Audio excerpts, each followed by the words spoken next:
Hello, welcome everyone to this week's video. Thank you all again for returning and following along the art journey.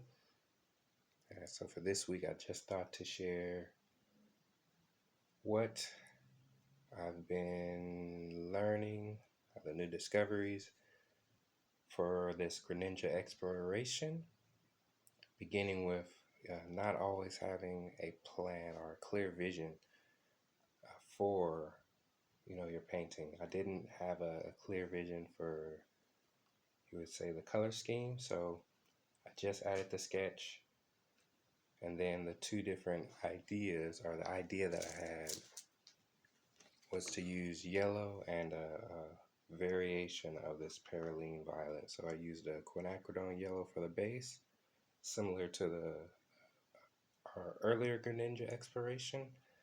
And then I wasn't sure for the shadows and skin texture, so I just had, the idea maybe it should be this perylene violet, or this muted color that's in the perylene violet family. And so I just did some, color swatches, some glazing, some mixing of those two colors, just to kind of see how it would look. And then I said, let's go for it.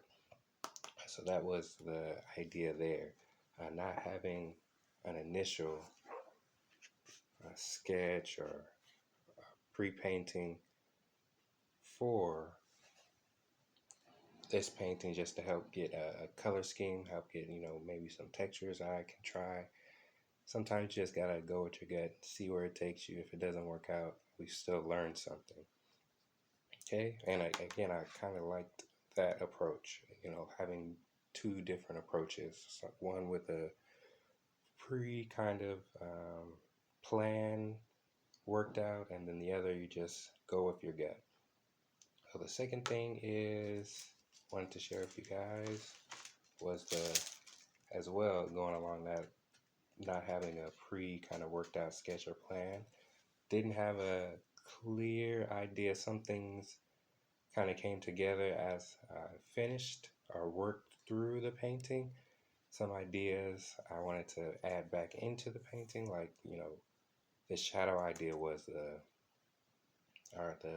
having the text as the shadow was the idea that I initially had, looking at the inspiration. I'll as well add that in the description below. It's a GIF of Greninja running, or he's getting ready to attack, the other character. But this idea, or this here, I didn't have in the initial painting, so I wanted to see how those were going to work out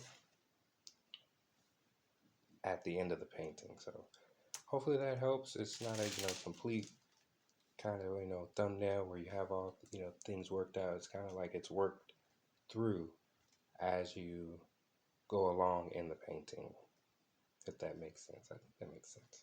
But yeah, that's just a few things that I learned. And the last thing that I really enjoyed, I'll probably look into this a little further, is having a paper texture similar in thickness to this 300 pound, but with a little more texture to it.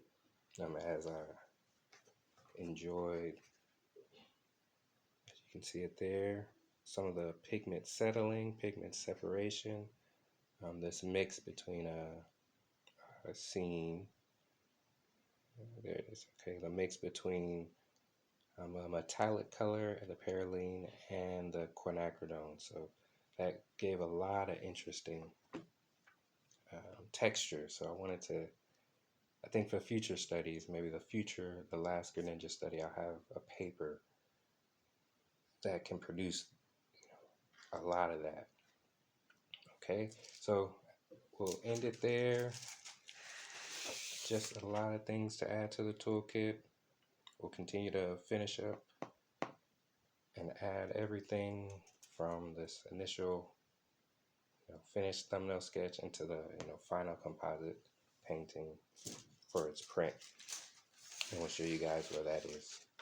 All right, thanks again. Have a great rest of your day, night, evening. Try and enjoy it, and we'll look forward to next week's video. I'm not sure if it'll be Greninja exploration or a newer video, something I've been thinking about. First page, breaking the anxiety of drawing on the first page. So could be one of those, but we'll wait on that, Lord permits.